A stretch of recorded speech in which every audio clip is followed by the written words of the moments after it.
Hello दोस्तों, स्वागत है आपका अपने प्यारे से परिवार बोधि इंस्टीट्यूट पर। तो आज जो लेक्चर होने वाला है, आज ज्योग्राफी का यह तीसरा वीडियो है और इस वीडियो सीरीज में हम लोग देखने वाले हैं टॉपिक जियोमॉर्फोलॉजी के अंतर्गत भूकंप। पहला देखेंगे अर्थक्वेक और अर्थक्वेक के बाद देखेंगे इससे जुड़ा हुआ ही टॉपिक है सुनामी, जहां से हमारे एग्जाम में प्रश्न पूछा गया है। तीसरा भी टॉपिक लेंगे ज्वालामुखी। वोल्केनो से भी वोल्केनिज्म जो घटना है इससे संबंधित भी किस तरीके से हमारे एग्जाम में प्रश्न पूछे गए हैं। इस वीडियो के माध्यम से हम जितने कॉन्सेप्ट होते हैं या जितने डायमेंशन होते हैं इन टॉपिक पर, वो सारे डायमेंशन क्लियर कर लेंगे। देखो यहाँ पर अगर आपके पास कोई टॉपिक आता है और उस टॉपिक पर आपके पास समझ है, कॉन्सेप्ट है, रीजन पता है, साइंटिफिक चूंकि टॉपिक होता है और अगर उस रीजन को आप जानते हो तो उस रीजन के आधार पर आप लिखने में बहुत सहज हो जाओगे। तो और दूसरी बात है कि हर पीछे का टॉपिक यहाँ अगले टॉपिक से रिलेट कर रहा होगा, क्योंकि इतने ज्यादा डायनेमिक टॉपिक्स होते हैं ये। जैसे एग्जांपल के तौर पर समझते हैं कि प्लेट टेक्टोनिक थ्योरी अगर पिछले वीडियो में आपने नहीं की हुई है तो यहाँ बहुत सारे टॉपिक हैं, समझ में नहीं आएंगे। तो पहले प्लेट टेक्टोनिक थ्योरी को कर लेना है और उस थ्योरी के माध्यम से ही चाहे भूकंप हो, चाहे ज्वालामुखीता हो और चाहे सुनामी की घटना हो, ये सारी घटनाएं कैसे बहुत इजीली डिफाइन कर दी जाती हैं वो भी आपको समझ में आ जाएगा जब ये लेक्चर कंप्लीट करोगे। शुरू करते हैं हम लोग। सबसे पहले अपना टॉपिक लेते हैं भूकंप। ठीक है, तो हर किसी की जिंदगी में भूकंप आया हुआ होता है, तो यहाँ भूकंप जो भूगोल में आया है उसको समझते हैं। जैसे भूकंप को लेकर के जो हमारे एग्जाम में प्रश्न बना है वह है कि भूकंप का वैश्विक वितरण को दर्शाते हुए इसके कारणों पर चर्चा करनी है। इससे पहले हम लोग कोशिश करेंगे कि ये टॉपिक जो भूकंप से रिलेटेड जो टॉपिक है भूकंप, इससे रिलेटेड जो प्रश्न बनाया गया है ये एक डायमेंशन है मात्र इस टॉपिक से। मेन टॉपिक है भूकंप का, तो इस पर जितने भी डायमेंशन बन सकते हैं सभी डायमेंशंस को यहाँ पर हम लोग समझ लेंगे। एक सेकंड, लाइट चली गई थी, चलो देखते हैं। देखो भूकंप के कितने डायमेंशन हो सकते हैं इस टॉपिक पर जो प्रश्न आपसे बनाए जा सकते हैं। सबसे पहला जो देखो इसकी डेफिनेशन पर ही आ सकता है सीधा कि भूकंप को परिभाषित करने के लिए अगर आपसे आ जाता है तो यहाँ पर पहला जैसे डायमेंशन है भूकंप क्या है। ठीक है, अर्थक्वेक क्या है, इसको डिफाइन कैसे करना है ये पिछले लेक्चर में हमने कर लिया था जब हमने अर्थ मूवमेंट को समझा था और अर्थ मूवमेंट के साथ में हमने वहां पर अंतर्जात बल को समझा था। यानी कि जो अंतर्जात बल होता है उसमें जो आकस्मिक मूवमेंट होता है, सडन जो मूवमेंट होता है, उसके कारण पृथ्वी पर जो कंपन महसूस होते हैं उस घटना को ही क्या कहा जाता है, भूकंप कहा जाता है। याद है नहीं याद है? अगर नहीं याद है यानी कि पिछले जो 2 वीडियोस कराए गए हैं जियोग्राफी के वो अच्छे से कवर नहीं किए हुए हैं, तो ऑब्वियस सी बात है कैसे ध्यान आएगा भाई, है ना। ध्यान तभी आएगा जब वो अच्छे से कर लोगे। और समझते चलना कि पिछले टॉपिक्स जो है कैसे रिलेट करते हैं, यहाँ पर हर चीज बहुत इजीली यहाँ पर समझ लेनी है।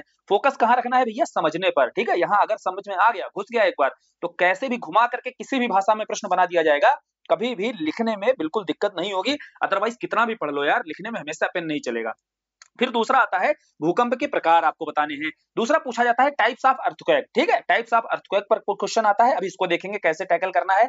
तीसरा है वैश्विक वितरण पर, और इस वैश्विक वितरण पर क्वेश्चन पूछा जा चुका है कि भैया इसका विश्व में वितरण आपको डिस्ट्रीब्यूशन बताना है ग्लोबल लेवल पर कि अर्थक्वेक कहां-कहां पर आपको दिखाई देते हैं। ठीक है, और किस तरीके के दिखाई देते हैं, तो आप टाइप्स ऑफ अर्थक्वेक जब कर लोगे तो समझ में आ जाएगा। फिर कारण भैया, इसके कारण क्या है उत्पत्ति के। अब देखो भैया कारण जब आप बताओगे यानी कि आपको जब कारण तभी समझ में आएगा जब प्लेट टेक्टोनिक थ्योरी समझ में आएगी, क्योंकि मैक्सिमम जो भी आपके अर्थक्वेक्स दिखाई दे रहे हैं उनमें हमने समझा कि मैक्सिमम अर्थक्वेक्स के कारण है प्लेट टेक्टोनिक थ्योरी ही है। ठीक है, और भी है, अभी समझते हैं कि मैक्सिमम, लेकिन आपको जो भी भूकंप दिखाई देता है कहीं पर भी उसका प्रमुख कारण क्या होता है, प्लेट टेक्टोनिक जो थ्योरी है आपकी, इसके बेस पर आप डिफाइन कर सकते हो। और जब भैया प्लेट टेक्टोनिक थ्योरी नहीं पढ़ोगे तो कैसे कारण बताओगे, है कि नहीं। समझे बात को, क्यों पढ़नी है वो चीज।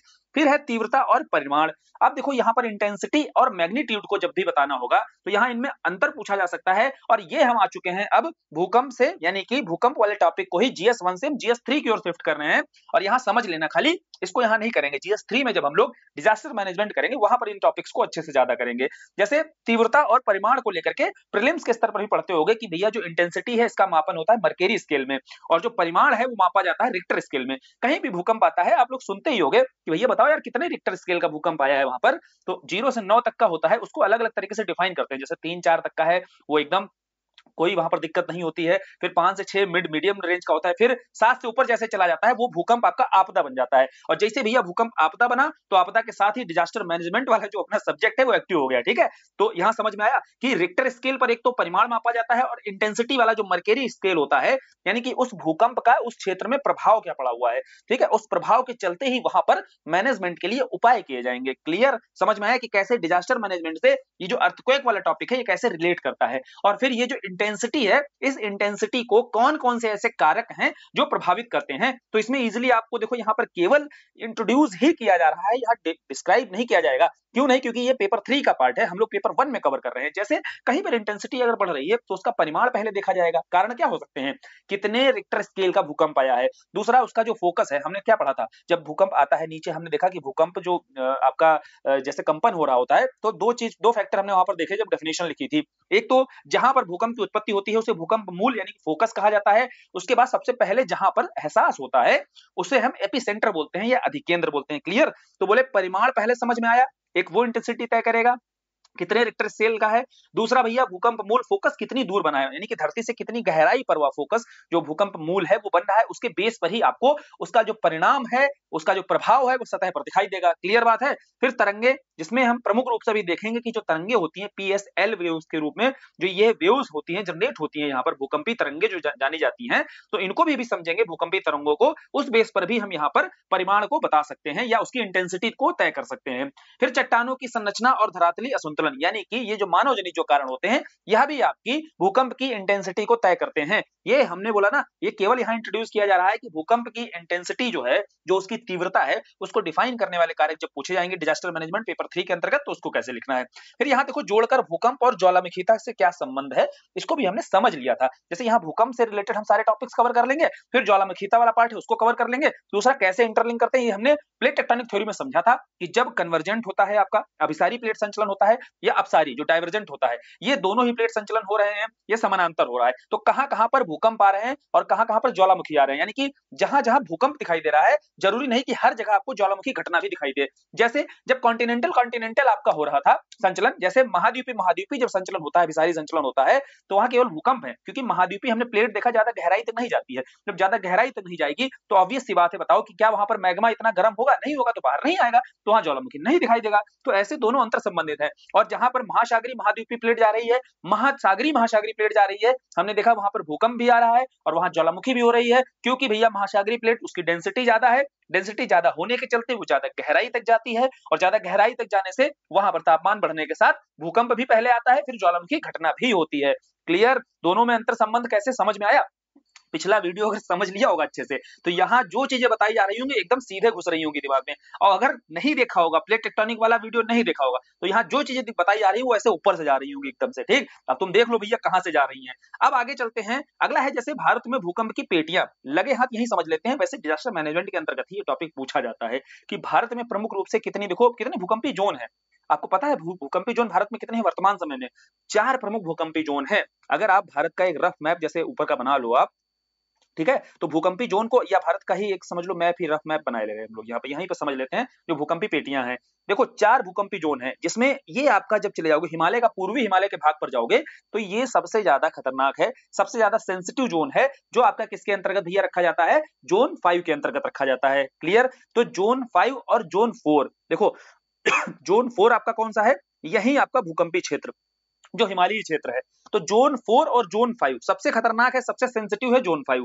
उसके बाद आपका आता है जोन 4, जहां पर आपके चाहे ITSZ हो, चाहे MCT हो, मेन सेंट्रल थ्रस्ट आपका मेन बाउंड्री फॉल्ट हो, तो जितने हिमालय के फॉल्ट हैं, हिमालय के हमने फॉल्ट पढ़े होंगे, जब आपने उत्तर का हिमालय पढ़ा होगा तो वहां हिमालय के फॉल्ट देखे होंगे। चूंकि हिमालय के फॉल्ट यहाँ मौजूद है, इसीलिए यहाँ पर जोन 4 मौजूद है, समझते चलना। अब जोन 4 के चलते यहाँ पर भूकंप की जो संभावना है वो सबसे ज्यादा रहती है इस पेटी में, इस जोन में। और जो जोन 5 है, जो पूर्वी हिमालय का ये क्षेत्र दिखाई दे रहा है, इस जोन में सबसे ज्यादा भूकंप आने की संभावनाएं रहती हैं, क्योंकि ये प्लेट टेक्टोनिक के अंतर्गत भी डिफाइन है, क्योंकि यहाँ प्लेटों का संचलन होता है और यहाँ पर जो चट्टानी संरचना है, इसके कारण ही यहाँ पर भूकंप भी बहुत अधिक आते हैं। दूसरा हो गया हिमालय के जो फॉल्ट है, जहां जहां फॉल्ट होगा वहां भूकंप की संभावनाएं बहुत ज्यादा होंगी। तो सबसे ज्यादा अगर रिस्की जोन कौन से हैं? जोन 5, फिर उसके बाद जोन 6। ठीक, यहाँ केवल डिस्क्राइब कर रहे हैं आराम से, ठीक है, बहुत कम शब्दों में यहाँ डिस्क्रिप्शन होगा, क्योंकि पेपर 3 वाला जो पार्ट है उसको केवल यहाँ पर भूकंप से जुड़ रहा है वो, तो इसको एक साथ जब समझते चलेंगे ना, तो उस टॉपिक पर हमारी एक होलिस्टिक समझ बन जाएगी, एक मल्टी डायमेंशनल अप्रोच के साथ ये टॉपिक कवर हो जाएगा, लिखने में बहुत आसानी रहेगी। फिर आता है भूकंप पेटी के अंतर्गत ही जोन 5 देख लिया, जोन 4 देख लिया। अब जोन 3 इसी से जुड़ा हुआ है आपका, कुछ उत्तर मैदान का क्षेत्र भी आ जाता है, क्योंकि जलोढ़ मृदा का वह क्षेत्र है, तो जोन 3 के अंतर्गत उस पार्ट को भी रखा जाता है। ठीक, अब जोन 3 के अंतर्गत एक तो ये पार्ट हो गया, दूसरा है कि विंध्यन रेंज वाला जो पार्ट है। ठीक, देखो यार, विंध्यन रेंज वाला हो, दक्कन वाला हो, क्योंकि दक्कन का आपको पता है ना पठार कैसे बना है, कभी ना कभी यहाँ पर कोई ज्वालामुखी घटना हुई होगी। अब ज्वालामुखी घटना हुई होगी तो कभी आगे भविष्य में माना जाता है अगर कोई ज्वालामुखी घटना हो गई तो उसके चलते यहाँ पर भूकंप की संभावनाएं थोड़ी बहुत हैं, बनी हुई हैं, तो इस कारण ही इसको अभी जोन 3 में ही डाल दिया जाता है। क्लियर, जो विंध्यन वाला रेंज है भैया, यहाँ पर फॉल्ट मौजूद है, तो इसके कारण इसको भी जोन 3 में डाला गया है। अब जोन 2 में ये बीच का जो भाग बच गया इसके बाद में, वो सारा का सारा जोन 2 में सबसे कम जो सेंसिटिव क्षेत्र होता है वो जोन 2 के अंतर्गत आता है। क्लियर, समझ में आया? तो 4 जो जोन है, जोन 1 में कोई नहीं है, zone 5, zone 4, zone 3, zone 2, 4 zone में भारत की भूकंपी पेटी को पूरा का पूरा यहाँ पर डिस्ट्रीब्यूट किया गया है। तो भारत में भूकंप की पेटियां कितनी हैं? हमने देखा 4 हैं, और कैसे यहाँ पर हैं, इनको कैसे यहाँ पर डिस्ट्रीब्यूट किया गया है वो भी समझ में आ गया होगा। ठीक है, तो एक फ्रेमवर्क बन गया, भूकंप वाले टॉपिक पर एक फ्रेमवर्क बन गया होगा। अब एक एक टॉपिक पर चलते हैं, जैसे टाइप्स ऑफ अर्थक्वेक देखते हैं। तो भूकंप के प्रकार जब भी आएगा तो पहला बताया ना तरीका कि भूकंप मूल के आधार पर, भूकंप मूल वही ना, फोकस के आधार पर, यानी कि अर्थ की सतह के भीतर आपका जो भूकंप मूल है कितनी गहराई पर बन रहा है, उस गहराई के आधार पर ही आपके जो भूकंप हैं उनका एहसास होगा और उसी के आधार पर उनको डिस्ट्रीब्यूट किया जाएगा। कहने का मतलब टाइप्स बताए जाएंगे। जैसे अगर छिछले उद्गम केंद्र, इसका क्या मतलब है छिछले उद्गम केंद्र का?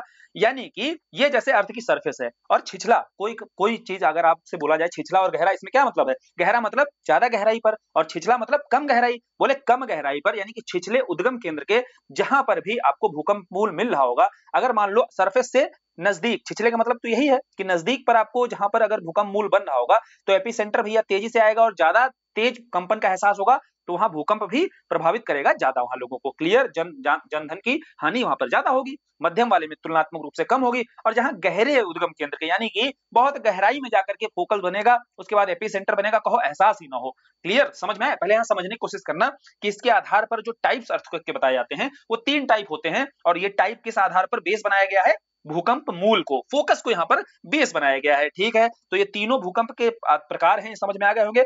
दूसरा एक तरीका और है भूकंपी तरंगों के आधार पर, ठीक है, जहां पर भूकंपी तरंगों के आधार पर, उनकी विशेषताओं के आधार पर भूकंप को 3 भागों में यहां भी विभाजित किया गया है।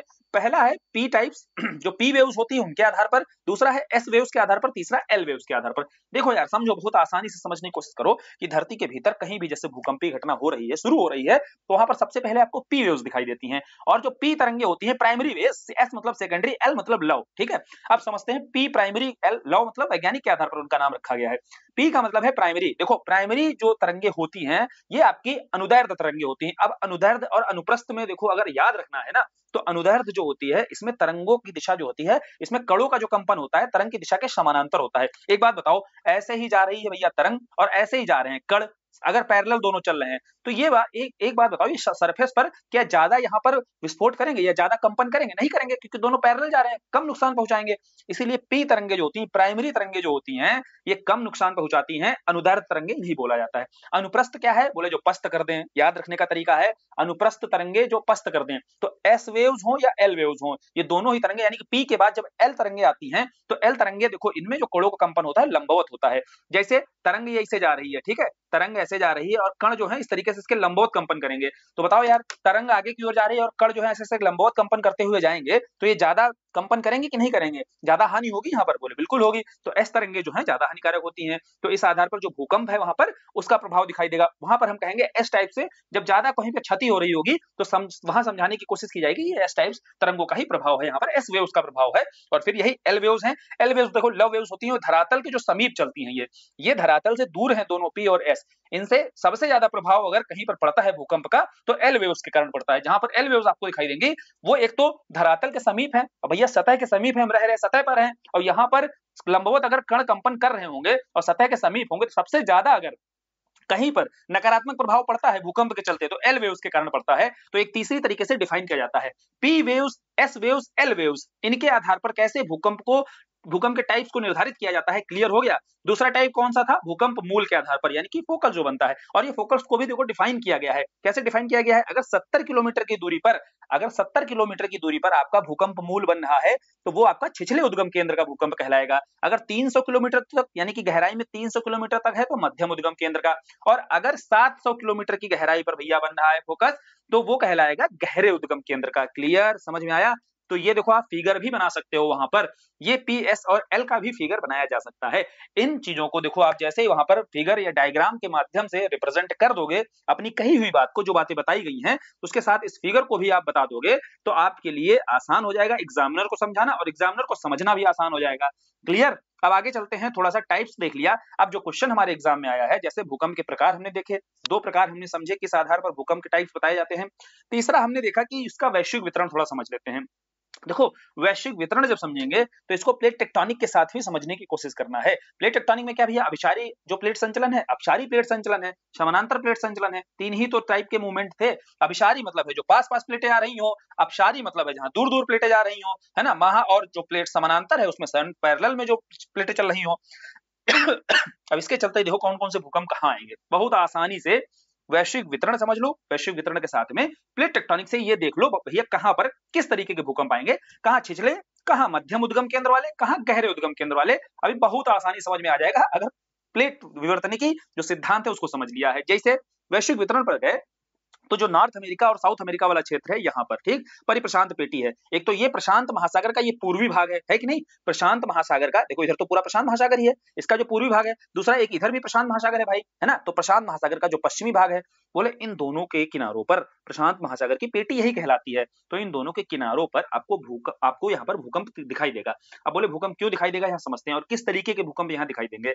देखो इन दोनों ही किनारों पर होता क्या है, बोले देखो यहाँ पर जो आपको पश्चिमी प्रशांत महासागर का पश्चिमी भाग दिख रहा है, ठीक, समझना, तो यहाँ पर महासागरी महासागरी प्लेट संचलन हो रहा था कि नहीं हो रहा था अभिसारी, बोले महासागरी प्लेट यूरेशिया की महासागरी प्लेट का भाग और प्रशांत महासागर की महासागरी, तो बोले ओशियन करंट दोनों प्लेटें टकरा रही थी, तो बोले ओशियन दोनों ही भारी होती है, उसमें से जो एक भारी प्लेट नीचे जाएगी तो उसके चलते यहाँ पर भूकंपी घटना हो रही थी। अब बोले ये गहराई तक भी जाएगी, मध्यम तक भी और छिछले भी, तीनों तरीके के यहाँ पर भूकंप हो सकते हैं।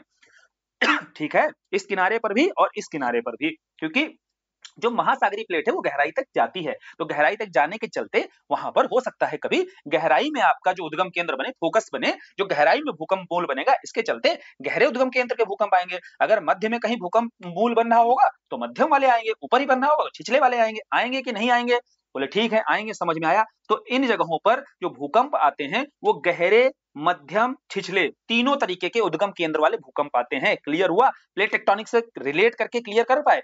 दूसरी बात आती है, जैसे यहाँ पर भैया आपका जो महाद्वीपीय वाला प्लेट है, जैसे हिमालय वाला जो क्षेत्र है, जैसे तुर्की वाला जो भूकंप आया, तुर्की का भी भूकंप आया कोई।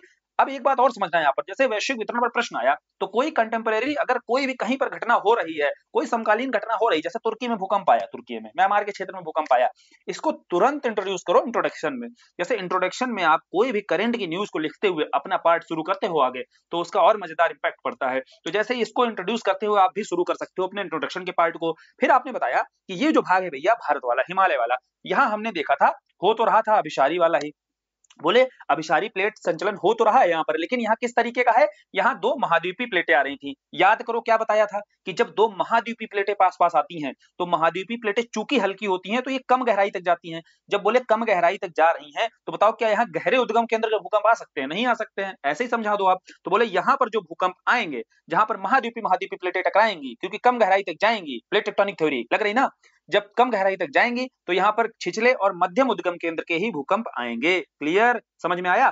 फिर बात आती है जब नॉर्थ अमेरिका के ही थोड़ा सा इधर आ जाओगे जहां फॉल्ट का निर्माण हो रहा था, सैन एंडियन फॉल्ट जब बन रहा है तो यहाँ पर चूंकि समानांतर प्लेट संचलन हो रहा है। अब बोले जहां समानांतर प्लेट संचलन हो रहा है यहाँ भी गहरे उद्गम केंद्र के नहीं आएंगे क्योंकि भैया ये पैरेलल में ही है, तो यहाँ भी छिछले उद्गम केंद्र के ही आपको भूकंप दिखाई देंगे। क्लियर, तो जहां जहां पर, और जैसे ये है मध्य अटलांटिक क्षेत्र, ठीक है, अब मध्य अटलांटिक क्षेत्र में क्या है, अपसारी प्लेट संचलन हो रहा है, ठीक, समझो अपसारी प्लेट मतलब प्लेटें दूर दूर जा रही हैं, दूर दूर जा रही हैं, तो यहाँ भी छिछले और मध्यम केंद्र के ही उद्गम केंद्र के भूकंप आएंगे। गहरे उद्गम केंद्र के भूकंप कहां पर आ रहे हैं, क्लियर हो पाया है, परिप्रशांत की जो पेटी है, रिंग ऑफ फायर वाला जो क्षेत्र है, ठीक, इसको उठाकर इधर कर दो तो ये पूरा का पूरा रिंग ऑफ फायर बन जाता है। क्लियर, तो अब ये देखो, अब किसी ने पूछा कि भैया जो वैश्विक वितरण है या भूकंप के जो कारण है, ठीक, कारणों को भी समझ लिया, प्लेट टेक्टोनिक से। अब कोई अगर पूछे क्या बताओ भूकंप आने की खाली प्लेट टेक्टोनिक यानी कि प्लेटों की जो बाउंड्री होती है, ये जो प्रमुख 7 प्लेटें हैं या अन्य जो भी प्लेटें हैं, क्या इनकी बाउंड्री पर ही भूकंप आते हैं? बोले ऐसा बिल्कुल जरूरी नहीं है, कहीं कहीं पर और भी दिखते हैं। बोले कहाँ दिखते हैं? बोले देखो भूकंप का संबंध ज्वालामुखी घटना से भी होता है, और ज्वालामुखी घटना अगर आपको बताया जाए, अभी आगे पढ़ेंगे हम लोग, केवल प्लेट बाउंड्री पर ही नहीं आती है ज्वालामुखी, इसके अलावा भी जैसे हॉट स्पॉट वोल्केनो पढ़ा होगा कि कहीं धरती के नीचे रेडियो एक्टिव घटना हो जाती है, उसके कारण वहां पर विस्फोट अगर धरातल पर दिखाई देगा तो वहां भी पहले भूकंप आएगा कि नहीं आएगा? बोले बिल्कुल आएगा। तो इसलिए हमें यह भी डिस्क्राइब कर देना है, इन शॉर्ट बता देना है कि मैक्सिमम जो भूकंपी घटनाएं हो रही हैं उसका कारण तो प्लेट टेक्टोनिक थ्योरी ही है, लेकिन प्लेट टेक्टोनिक थ्योरी से अलग हटकर भी कहीं कहीं पर भूकंप आ सकते हैं, और उसके कारण क्या हो सकते हैं? ज्वालामुखी घटना हो सकती है वहां पर। तो एक चीज यहाँ से और निष्कर्ष निकाल लो, क्या कि जहां जहां भूकंप आते हैं वहां वहां ज्वालामुखी होती है क्या? बोले नहीं, ऐसा जरूरी नहीं है। जैसे हिमालय वाला जो जोन है, यहाँ भूकंप आते हैं, ज्वालामुखी घटना कहाँ होती है कि नहीं? समानांतर जहां पर हमने देखा था पैरेलल प्लेट संचलन मूवमेंट हो रहा था, तो पैरेलल प्लेट मूवमेंट जो हो रहा था, क्या वहां भैया ज्वालामुखी हो रही थी घटना? नहीं, लेकिन भूकंप तो आ रहे थे। लेकिन दूसरा एक निष्कर्ष इससे और निकला कि जहां जहां ज्वालामुखी घटना हो रही है वहां भूकंप जरूर आएंगे। इस तरीके का स्टेटमेंट भी बनाया जाता है प्रीलिम्स में, ठीक है? यूपीएससी वगैरह में बनते रहते हैं, लेकिन अब तो पीसीएस भी भैया स्टेटमेंट बेस पर बहुत सारे क्वेश्चन पूछने लगा है। तो देखो जहां जहां पर हमने यहाँ पर समझा एक चीज को कि भूकंप आ रहे हैं, वहां जरूरी नहीं है ज्वालामुखी घटना हो सकती है, नहीं भी हो सकती है, लेकिन जहां जहां ज्वालामुखी घटना हो रही है वहां भूकंप जरूर आएंगे। तो इसके चलते हमें समझ में आया कि जो हॉट स्पॉट वोल्केनो वाला क्षेत्र होता है वहां भी भूकंप आ सकते हैं। तो जरूरी नहीं कि जहां प्लेटों का किनारा हो वहीं भूकंप आएंगे, इसके अतिरिक्त भी छोटे मोटे भूकंप देखने को मिल सकते हैं। ठीक, तो ये कारणों वाला स्पष्ट हुआ, कॉन्सेप्ट क्लियर होना चाहिए, क्योंकि अगर ये कॉन्सेप्ट क्लियर हो गया तो फिर भूकंप पर कहीं प्रश्न आपसे बना दिया जाए, आप आसानी से लिख लोगे बिल्कुल। और भैया सीधा सीधा एकदम नहीं परोसा जाएगा कि सीधा सीधा भैया क्वेश्चन लिखा उसको आंसर बता दिया तो उससे क्या सीखोगे, सीख पाए। लेकिन अब अगर भूकंप कोई आपसे पूछेगा भैया भूकंप के कारण समझाओ, तुरंत सबसे पहले दिमाग में आना चाहिए, सबसे पहले तो इसको कारण हम बताएंगे प्लेट टेक्टोनिक थ्योरी के बेस पर, कि आओ तुमको हम बताएं भैया कहाँ कहाँ ये प्लेट बाउंड्रीज पर जो होता है, जो जो बाउंड्रीज होती हैं, है ना, वहां पर कैसे कहाँ कहाँ भूकंप आते हैं। इसके अलावा और भी होता है, सुनो और सुनो, खाली बाउंड्री पर ही नहीं आता है भूकंप, और भी होता है रीजन भूकंप आने का, वो भी समझ लो। फिर बात आती है कि इसके जो उत्पत्ति के कारण होते हैं भूकंप पे, इसके कारण कौन कौन से हो सकते हैं। एक तो प्लेट टेक्टोनिक वाला हो गया थ्योरी, इसके बेस पर हमने समझ लिया कि कैसे हो सकता है। दूसरा ज्वालामुखी, ये दो प्रमुख कारण हैं, देखो यहाँ दिया हुआ है, ध्यान से समझना कि इसके दो कारण हो सकते हैं, प्राकृतिक कारण हो सकता है, मानव निर्मित। और एक चीज और समझना कि भूकंप की उत्पत्ति के कारण कभी नहीं होते हैं मानव निर्मित, भूकंप की इंटेंसिटी को बढ़ाने का काम करते हैं। ठीक है, समझो मानव जो होता है, भूकंप कहीं भी अर्थक्वेक आता है उसकी इंटेंसिटी को बढ़ा सकता है, भूकंप आने की संभावना बढ़ा सकता है, कभी भी भूकंप की उत्पत्ति का कारण नहीं बनता है। भूकंप की उत्पत्ति का कारण कौन होता है? उसमें आपका प्लेट टेक्टोनिक ही होता है, ज्वालामुखी क्रिया होती है, या फिर आपका जैसे हिमखंड वगैरह कहीं पर टूट रहा है, या अपर्दन अपक्षय हो रहा है, जिसके चलते जो समस्थैतिक हमने देखा असंतुलन हो रहा था, ये सब कारण हो सकते हैं, प्राकृतिक कारण होते हैं भूकंप की उत्पत्ति के। ठीक, तो जब भी आप कारणों पर जाओगे तो इन प्राकृतिक कारणों को समझाना है। फिर दूसरा एक छोटा सा कनेक्टिंग पैरा डालना है। हालांकि इसके अतिरिक्त आपको ये भी बताना है कि भूकंप की जो इंटेंसिटी है, तीव्रता है, या उसकी संभावनाएं हैं, ये मानव जनित भूकंप के चलते भी हो सकती हैं। तो यहीं से आपको निष्कर्ष जब जाओगे तो बताओ भैया, कह सकते हैं, जब GS3 पेपर में अक्सर पूछा जाता है कि अब जो है भूकंप वैसे तो एक प्राकृतिक आपदा होती थी, लेकिन यह धीरे धीरे करके मानव जनित कारणों का प्रभाव इतना बढ़ गया है कि यह प्राकृतिक आपदा से हटकर मानव जनित आपदा बन चुकी है। ठीक, समझे? तो ये किसी भी प्राकृतिक आपदा के बारे में लिखने के लिए आप वर्तमान परिदृश्य को देखते हुए ऐसे कंक्लूजन पर भी जा सकते हो। ठीक, समझ में आया? तो अब ये हो गया भैया कारण। अब इसके कारणों में जब इंट्रोड्यूस करो, जैसे भूकंप के जो कारण हैं उसमें तो आपको बताना ही है, प्लेट टेक्टोनिक जो क्रिया होती है और ज्वालामुखी प्रक्रिया से, दोनों से समझा दिया अभी कि ये प्रमुख कारण होते हैं। कहीं पर भूकंप जो दिख रहा है और कहाँ छिछला मध्यम और जो भी है, वैश्विक वितरण में भी जो समझाया वो भी क्लियर हो गया होगा कि वैश्विक वितरण के आधार पर भी कहाँ कहाँ भूकंप, कौन से भूकंप आते हैं। ठीक, अब दूसरा इसके कारणों को लेकर के जब तक प्लेट टेक्टोनिक थ्योरी नहीं थी तब तक एक यह व्याख्या दी जाती थी। HF रीड जो साइंटिस्ट थे, भूकंप ज्ञाता थे या भूगोलविद थे, इनके द्वारा एक परिभाषा इलास्टिक रिबाउंड थ्योरी दी गई। अब इन्होंने इलास्टिक रिबाउंड थ्योरी में बताया कि कभी भी इलास्टिक को पकड़ो और खींचो तेजी से, ठीक, और उसकी जो मैक्सिमम लिमिट होती है वहां तक खींचोगे, फिर टूटेगी, टूटने के बाद में जब आती है, वापस से आती है, तो कंपन करते हुए अपनी पुरानी स्थिति में आती है कि नहीं आती? बोले बिल्कुल। तो ऐसे ही चट्टान है, चट्टान जब दूर दूर जा रही खींच रही है, खींचने के साथ अपनी मैक्सिमम लिमिट तक खींच रही है, और फिर जब वो टूटती है तो वो कंपन जो होता है ना, जो कंपन वहां इलास्टिक में होता है वही कंपन यहाँ होता है, वही चट्टानों पर जो कंपन होता है उन्हीं कंपन को भूकंप कहा जाता है। पहले यह थ्योरी दी गई थी, फिर इस थ्योरी के आगे ही जब प्रमुख रूप से सही से डिफाइन किया गया तो प्लेट टेक्टोनिक थ्योरी थ्योरी आई। अब प्लेट टेक्टोनिक थ्योरी के बाद भी कुछ भूकंप ऐसे छूट गए जहां बाउंड्री नहीं है, देखा कि यार जहां बाउंड्री नहीं फिर भी भूकंप आ रहे हैं, तो फिर उसको इस ज्वालामुखी प्रक्रिया से उसको परिभाषित किया गया। बाकी ये जो अपर्दन अपक्षय है इसमें भी असंतुलन के चलते हुए भूकंप आपको देखने को मिल जाते हैं कहीं कहीं पर। ठीक है, क्लियर? अब समझ में आया? भूकंप के कारण समझ में आए, भूकंप का वैश्विक वितरण समझ में आया, भूकंप के प्रकार समझ में आए, सबको समझ में आ रहा है कि नहीं? और अगर आ रहा है चलो फिर अगले टॉपिक पर पढ़ते हैं।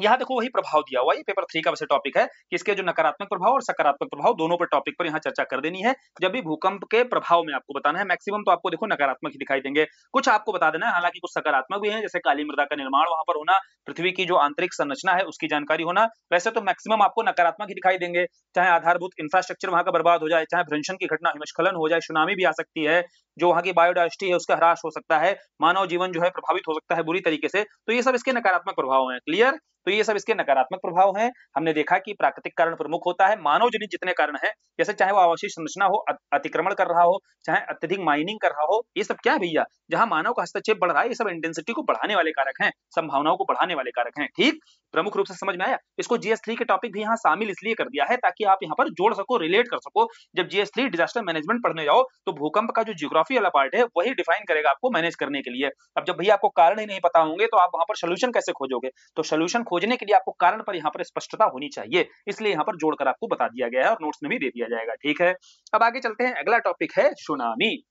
देखो भाई, सुनामी वाला जो टॉपिक है इससे संबंधित क्या है, एक तो इसकी उत्पत्ति के कारण और इसके प्रबंधन के उपाय। देखो सुनामी के कारण, उत्पत्ति के कारण, ये तो आ जाता है GS1 के अंतर्गत। अब ये जो प्रबंधन के उपाय हैं GS3 का है, डिजास्टर मैनेजमेंट का पार्ट यहाँ लिख दिया है ताकि वो टॉपिक अपने आप में कंप्लीट हो जाए। और लिखने के साथ इसको तैयार जब करना है तो यहाँ पर हम लोग अभी फोकस GS1 वाले पार्ट पे ज्यादा कर रहे हैं। ठीक है, कि सुनामी क्या है और फोकस क्या करना है, सुनामी समझाया है। जब डेफिनेशन वहां पर की थी तो याद करो कैसे बताया था वहां पर कि सुनामी को एक तो परिभाषित किया जा सकता है कि देखो यह जापानी शब्द है और शु मतलब होता है बंदरगाह और नामी मतलब बंदरगाह, मतलब चलने वाली जो लहरें हैं, यानी कि बंदरगाहों की ओर जो चलने वाली लहरें हैं उन्हें सुनामी तरंग के रूप में जाना गया।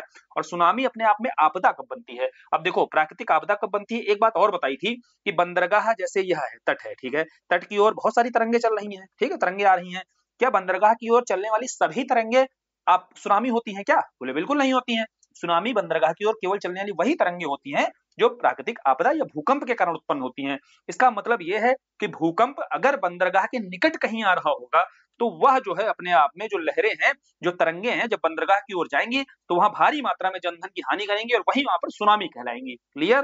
क्लियर हुआ? देखो सुनामी प्राकृतिक आपदा है और क्यों है यह भी समझ में आ गया होगा, क्योंकि बंदरगाहों की ओर चलने वाली तरंगे सब सुनामी नहीं होती हैं, सुनामी वही होती है जो वहां पर प्रॉपर पर्याप्त मात्रा में जनधन की हानि करती हैं। अब इसकी उत्पत्ति के कारणों को समझते हैं। प्रमुख रूप से उत्पत्ति का कारण भूकंप ही है।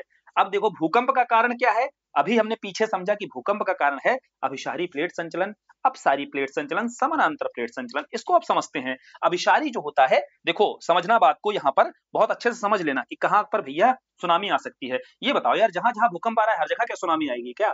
थोड़ा सोच कर बताओ, सोचो थोड़ा कि जहां जहां भूकंप आ रहा है वहां वहां सुनामी आएगी क्या?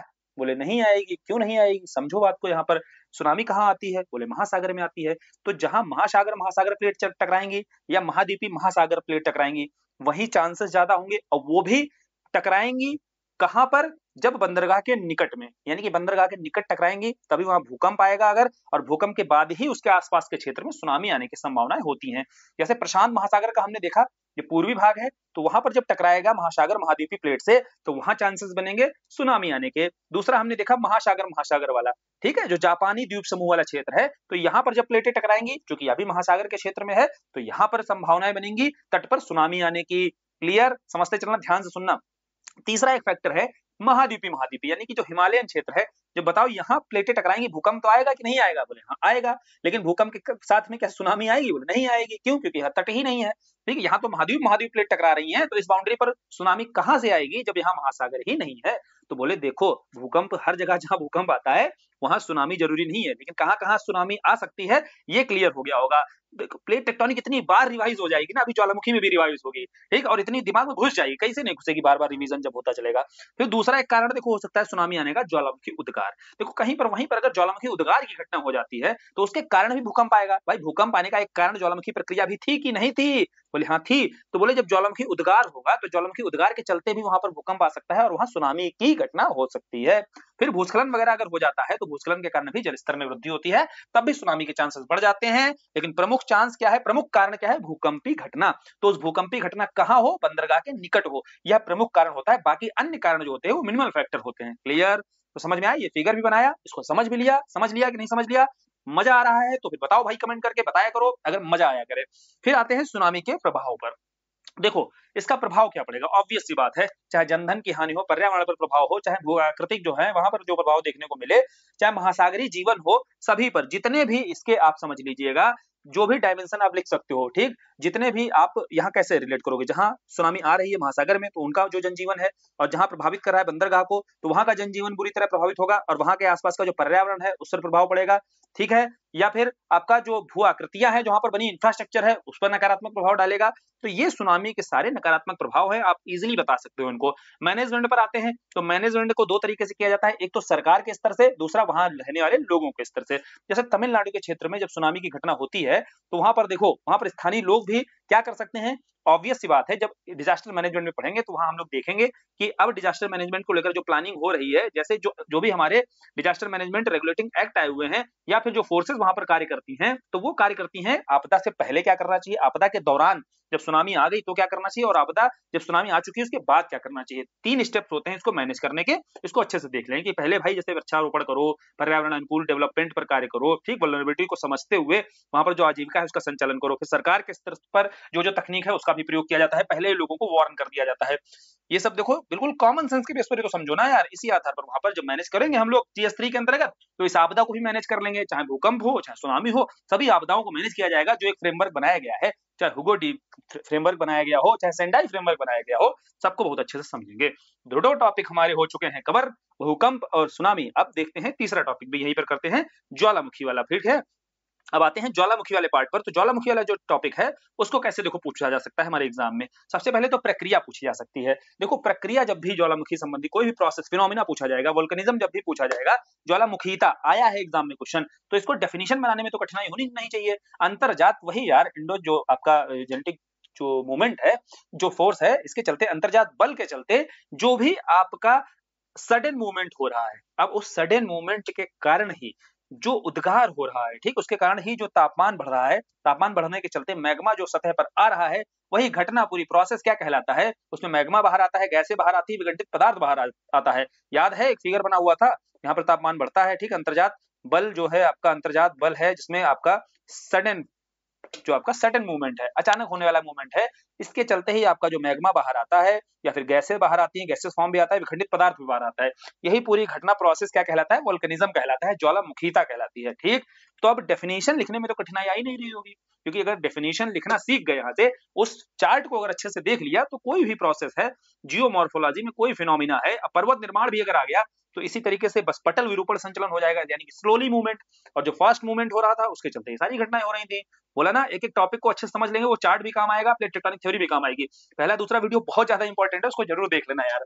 फिर आते हैं इसके टाइप्स पर। दूसरा क्वेश्चन हो सकता है, जैसे टाइप्स ऑफ अर्थक्वेक पूछा जा सकता है, वैसे टाइप्स ऑफ वोल्केनो भी पूछा जा सकता है। और तीसरा देखो वैश्विक वितरण, इस टॉपिक को इस डायमेंशन पर भी करके जाना है। वैश्विक वितरण मतलब हमें तेजी से 10 सेकंड के अंदर आना चाहिए वर्ल्ड मैप बनाना, और वर्ल्ड मैप में तुरंत आपको वहां पर लोकेट करना है कि कहां कहां पर ज्वालामुखी घटनाएं हो रही हैं, कहां कहां पर ज्वालामुखी हमें दिखाई दे रहे हैं, और किस तरीके की ज्वालामुखी घटनाएं भी समझते हैं। फिर प्लेट टेक्टोनिक, इससे तो पूरा जोड़कर ही इसको समझना है।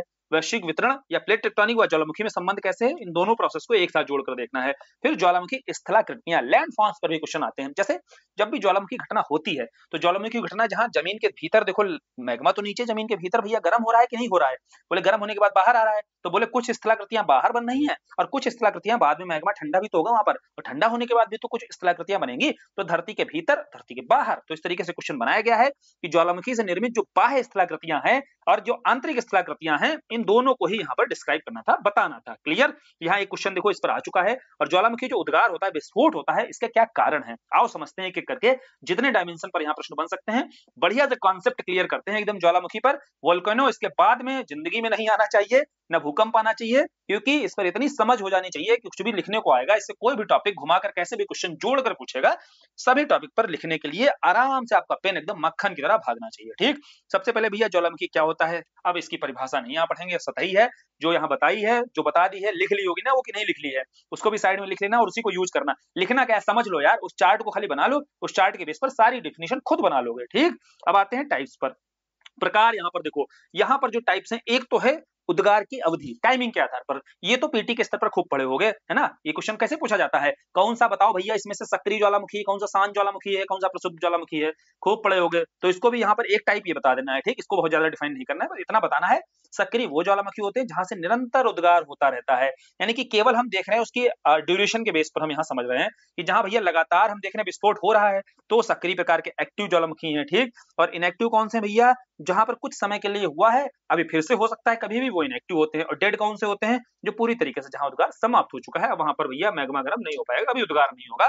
तो उसके एग्जांपल जैसे पोपा हो गया, और जो एक्टिव में स्ट्रोम्बोली आप बता सकते हो, रिंग ऑफ फायर के जितने ज्वालामुखी हैं, हवाई द्वीप पर भारत का बैरन द्वीप हो गया, ये सारे कैसे हैं, ये सारे एक्टिव ज्वालामुखी हैं। अब यहीं पर आते हैं इनएक्टिव वाले में, तो नारकोंडम हो गया, किलिमंजारो तंजानिया का, मोना हवाई द्वीप का, ये सारे कैसे हैं भैया, इनएक्टिव हैं। तो यहाँ पीटी वाला नॉलेज आपका एग्जांपल में काम आएगा। और एक्टिव, इनएक्टिव और शांत जो होते हैं, डेड होते हैं, ये कौन से होते हैं, इनको आप बता सकते हो कैसे, इनको आप बता सकते हो एक एक दो लाइन में डिफाइन करके। तो कुल मिलाकर अभी यहाँ पर टाइप्स में जाओगे तो एक प्रकार ये भी है बताने का, लेकिन जो दूसरा तरीका है वो सबसे महत्वपूर्ण है, उसको अच्छे से देखो यहाँ पर समझ लेना है, क्योंकि उसी से जुड़ा हुआ है ज्वालामुखी की जो स्थलाकृतियां हैं जिस पर क्वेश्चन है, सब कनेक्टेड है एक दूसरे से। कैसे कनेक्टेड है अभी समझते हैं। जैसे यहाँ पर पूछा गया है उद्गार के तरीके के आधार पर, आपको टाइप्स ही यहाँ पर समझने हैं, लेकिन टाइप्स समझने के साथ साथ यहाँ प्लेट टेक्टोनिक से कैसे ज्वालामुखी जो होता है उसको कैसे आप समझ सकते हो, यहाँ जानते हैं थोड़ा सा। जैसे यहाँ पर कह रहा है उद्गार के तरीके के आधार पर, तरीका कैसा हो सकता है, बोले एक तो तरीका हो सकता है, कहीं हमने देखा बहुत तेजी से विस्फोट हो रहा था। ठीक, एक तरीका देखा उद्गार मतलब बहुत तेजी से धड़ाम से विस्फोट हुआ, एक तरीका था बहुत आराम आराम से विस्फोट हो रहा था। ठीक है, स्लोली स्लोली एकदम विस्फोट हो रहा था। तो बोले दो ही तरीके हो सकते हैं, बोले हाँ बिल्कुल हो सकते हैं। तो इन दो तरीकों के आधार पर ही आपका ज्वालामुखी का जो है प्रकार डिसाइड किया गया है। तो पहला बोला जाता है केंद्रीय उद्गार प्रकार का। ठीक, केंद्रीय उद्गार मतलब होता है जहां विस्फोट तेजी से होता है। विस्फोट तेजी से होता है तो मतलब वहां मैग्मा कैसा होगा, मैग्मा की अम्लीयता अधिक होगी। ठीक है, समझ में आया। अब कहां पर होता है ये समझो। जैसे अब प्लेट टेक्टोनिक्स इसको समझने की कोशिश करते हैं। जैसे प्लेट टेक्टोनिक में हमने देखा जहां पर अभिसारी प्लेट संचलन हो रहा था, बोले अभिसारी प्लेट संचलन में जहां महासागरीय प्लेट गहराई तक ज्यादा जा रही थी। ठीक, समझे कहां कहां ज्वालामुखी आ रहा था, याद है, जहां अभिसारी प्लेट संचलन में महासागर की प्लेट नीचे जा रही है, ज्यादा गहराई तक जाएगी तो लावा ज्यादा गर्म, तभी टेम्परेचर बढ़ेगा, तभी वहां पर मैग्मा बाहर आएगा फोड़ करके, और ज्यादा तेजी से बाहर तभी आएगा जब वो ज्यादा गहराई पर जाएगी। क्लियर। तो बोले इसीलिए वहां की अम्लीयता भी ज्यादा होगी और वहीं पर केंद्रीय उद्गार प्रकार का ज्वालामुखी होगा।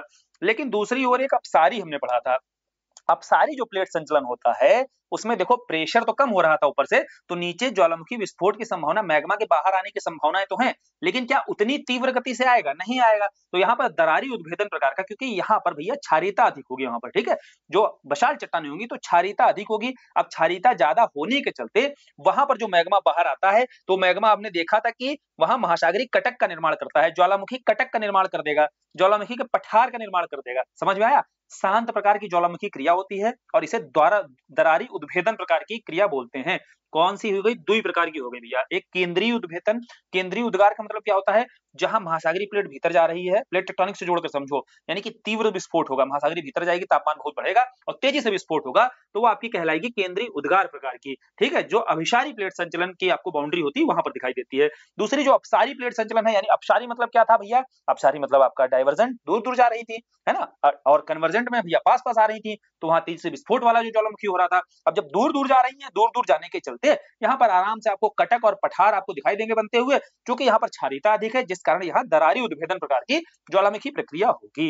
अब बात आती है यहाँ पर, जैसे भूकंप क्या केवल प्लेट बाउंड्री पर ही आते थे, तो ऐसे अगर पूछ दिया जाए क्या ज्वालामुखी केवल प्लेट बाउंड्री पर आते हैं, देखो एग्जामिनर को जब भी बताओ तो एग्जामिनर को प्लेट टेक्टोनिक से तो डिफाइन कर ही देना है कि कौन कौन से आपके प्रकार हो सकते हैं ज्वालामुखी घटना के, या जो भी ज्वालामुखी विस्फोट दिख रहा है, तो ये दो ही जगहों पर ज्वालामुखी विस्फोट नहीं दिखता है। बोले फिर, बोले एक जगह और दिखाई देता है कि जहां कोई बाउंड्री नहीं है, यानी कि कोई प्लेट बाउंड्री नहीं है, फिर भी वहां पर कैसे ज्वालामुखी घटना हो रही है। अगर एग्जामिनर पूछ दिया मगर आपसे, तो आपको बताना है, उसको समझाना है, देखो ऐसा जरूरी नहीं है कि जहां पर प्लेट बाउंड्रीज है वहीं ज्वालामुखी आएगी, फिर बोले वहां भी आ सकती है जहां पर कोई हॉट स्पॉट क्षेत्र होगा धरती के भीतर। बोले हॉट स्पॉट क्षेत्र क्या होता है, इसको समझा दो। तो देखो समझो, अब ध्यान से समझते चलना सारी चीजें, ठीक। देखो हॉट स्पॉट क्षेत्र वो होता है जैसे ये पृथ्वी की सतह है, अब पृथ्वी की सतह के ऊपर भाग को क्रस्ट बोला जाता है। अभी पृथ्वी की आंतरिक सतह कैसी है, इसको मोटा मोटा समझ लो, हमने देखा था कि ऊपर की सतह उसको क्रस्ट बोलते हैं, नीचे जो उसके है मेंटल भाग होता है, सबसे नीचे कोर होता है, ठीक है। तो बोले जो ऊपर है क्रस्ट है, इसके नीचे जो मेंटल है, यहाँ पर कहीं पर ऐसा समझ लो हॉटस्पॉट बना हुआ है। हॉटस्पॉट मतलब होता है यहाँ रेडियो एक्टिव घटनाएं हो रही हैं, रेडियो सक्रियता होती रहती है इन क्षेत्रों में। तो उस रेडियो सक्रियता के चलते तापमान बढ़ता है, और तापमान बढ़ने के कारण मैग्मा ऊपर के मेटल और क्रस्ट को तोड़ता हुआ जब बाहर आ जाता है, ठीक। समझने की कोशिश करना, ये क्रस्ट तो भैया मेटल के ऊपर तैर रहा है कि नहीं तैर रहा है, बोले बिल्कुल तैर रहा है।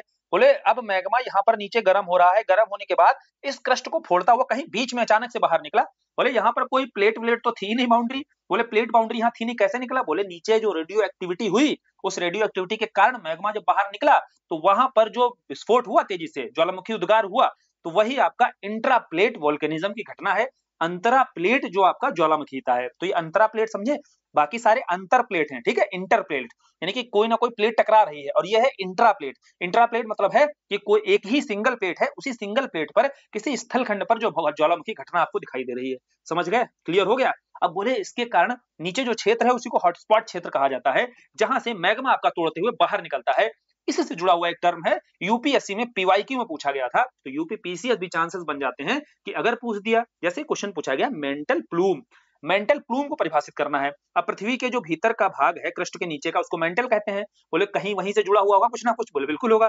देखो समझते हैं, जैसे मेंटल वाले भाग में तापमान बढ़ता है तो मैग्मा तोड़ता हुआ जब ऊपर की ओर जाता है, प्लूम का मतलब होता है स्तंभ, ठीक। समझ गए, मेंटल प्लूम, अभी इसको तोड़कर शब्द अगर समझ गए तो इजीली समझ जाओगे। मेंटल में जब तापमान गर्म हुआ, मैग्मा बाहर की ओर निकल रहा था, तो बाहर की ओर निकलते हुए भैया वहां पर चलो विस्फोट हुआ, विस्फोट हुआ तो ज्वालामुखी घटना हो गई क्रस्ट के भाग पर। तो क्रस्ट के भाग पर घटना तो हुई, लेकिन मेंटल के क्षेत्र में जब दोबारा से ये ठंडा होगा, जब ये मेंटल के क्षेत्र में जहां भी रेडियो एक्टिव घटना हो रही थी, उसके बाद ये मैग्मा ऊपर गया, और मैग्मा ऊपर जाने के साथ जब ये दोबारा ठंडा हो जाएगा, तो वही ठंडा स्तंभ के रूप में जो संरचना बनेगी, वही स्तंभ के रूप में यानी कि प्लूम के रूप में संरचना जो बनती है, उसे ही मेंटल प्लूम कहा जाता है।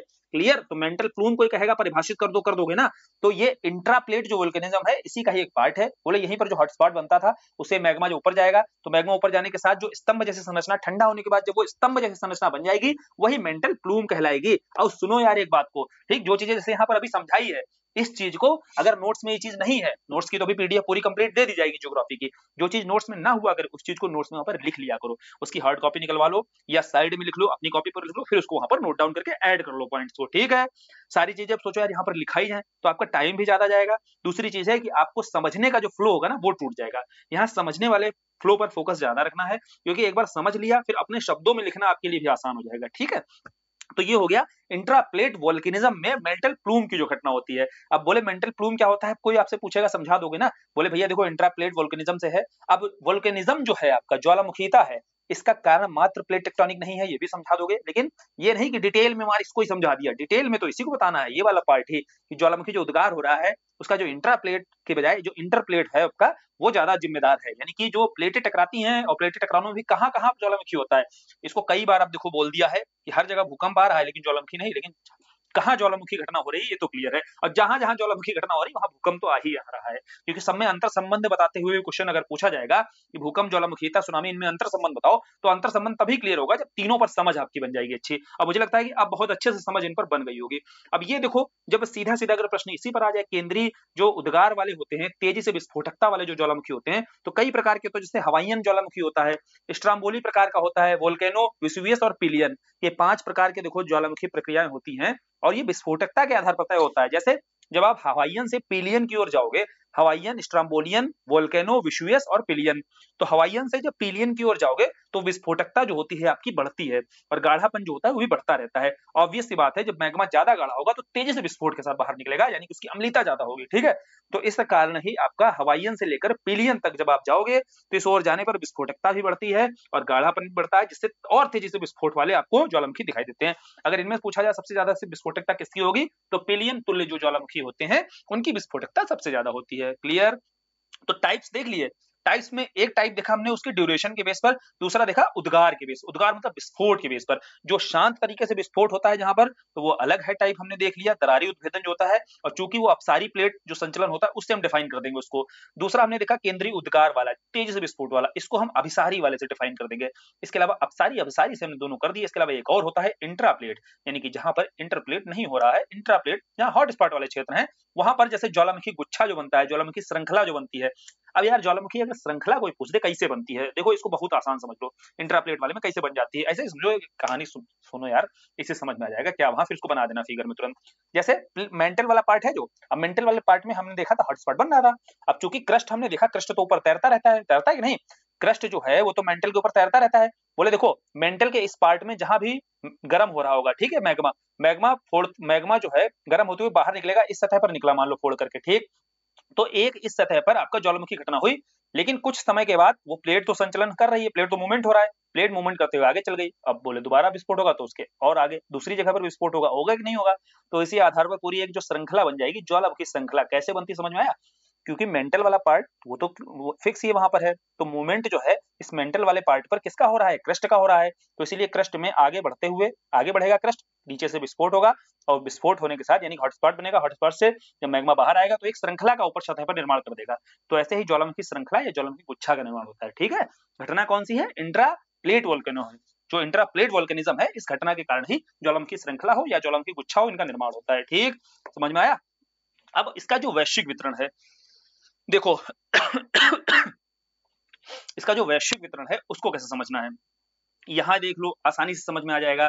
ये जो पार्ट है नॉर्थ अमेरिका वाला, साउथ अमेरिका वाला पार्ट इधर बना हुआ है, ठीक।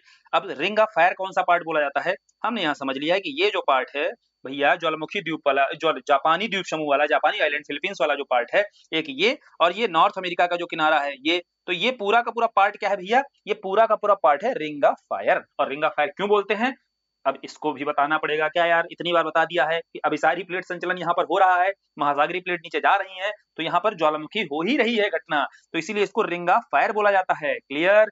उसके बाद में देखो इटली का एटना और स्ट्राम्बोली वाला क्षेत्र है, इसको आप बता सकते हो, और यहाँ पर कई सारे अन्य ज्वालामुखी आपको दिखाई दे रहे होंगे, इनको बता देना है। फिर अगर इंट्रा प्लेट वाले अगर ज्वालामुखी आपको पता है तो इंट्रा प्लेट वाले का भी एग्जांपल आप यहाँ पर डिस्ट्रीब्यूट कर सकते हो, यानी बता सकते हो। तो कुल मिलाकर के यहाँ पर सबसे ज्यादा अगर फोकस करना है वैश्विक वितरण के अंतर्गत, तो सबसे ज्यादा अगर ज्वालामुखी या घटना हो रही है, वोल्केनिज्म हो रहा है, या प्रक्रिया कहां पर हो रही है, फिनोमेना 90% आपको रिंग ऑफ फायर में ही देखने को मिलेगी। सबसे ज्यादा ज्वालामुखीता कहां पर दिखेगी आपको, यहीं पर देखने को मिलेगी, यही आपको बताना है। बाकी छिटपुट में आप भारत के भी नारकुंडम और बैरन द्वीप इनको भी डिस्क्राइब कर दो, अन्य तो है ही कई जगहों पर, लेकिन सबसे ज्यादा आपको फोकस कहां रखना है, ये रिंग ऑफ फायर वाले क्षेत्र में। जब भी आप वर्ल्ड मैप बनाओ और वर्ल्ड मैप में ज्वालामुखी बताओ, भैया अगर आप ज्वालामुखी को वर्ल्ड मैप में दर्शा रहे हो और यही क्षेत्र छोड़ दिया तो क्या फिर दर्शाओगे, है कि नहीं। फिर निर्मित स्थलाकृतियां, सबसे लास्ट पार्ट इसका देखते हैं अब, कि ज्वालामुखी में जो एक क्वेश्चन आया है लैंडफॉर्म्स पर, कौन कौन से लैंडफॉर्म्स का निर्माण होता है। घटना समझ ली, फिनोमेना समझ लिया, भूकंप से रिलेट कैसे करता है समझ लिया, प्लेट टेक्टोनिक से कैसे रिलेट करता है समझ में आ गया। अब आते हैं स्थलाकृतियों का निर्माण जो होता है, तो दो तरीके की स्थलाकृतियों का निर्माण हो रहा है, एक तो बाह्य स्थलाकृतियां हैं, एक आंतरिक स्थलाकृतियां हैं। अब बाह्य स्थलाकृति का मतलब क्या होता है, देखो यार इसको भी बहुत आसानी समझ लो।